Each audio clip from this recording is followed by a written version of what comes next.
মথুরাপুর লোকসভা কেন্দ্রের মন্দিরবাজার ব্লকের নিশাপুর গ্রাম পঞ্চায়েতের নম্বর বুথে আইএসএফের দেওয়াল লিখে মুছে দেওয়াকে কেন্দ্র করে উত্তেজনা। এতদিন শাসক দল ছাড়া কোনো রাজনৈতিক দলের প্রার্থী ছিল না মথুরাপুর লোকসভায়।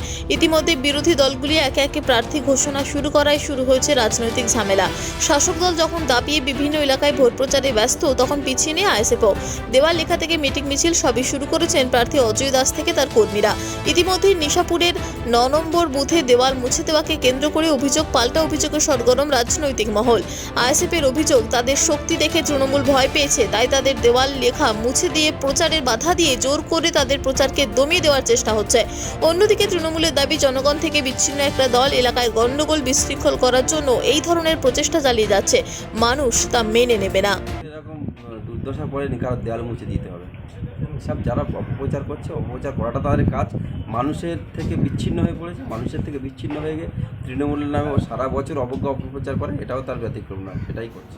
দেখুন, শাসক দল যত আমাদের দেওয়াল লিখন মুছবেন, তত কিন্তু আমাদের জেতার মার্জিন তত বেশি বাড়বে। শাসক দল যেটা করছেন সেটা হচ্ছে ভয় পেয়ে গেছেন। ওনারা বুঝতে পারছেন মানুষ ওনাদের পাশে নেই, মানুষ ওনাদের কাছ থেকে সরে গেছেন। ওনাদের কোনো কার্যকলাপ মানুষের মনে কিন্তু সাড়া ফেলতে পারেনি।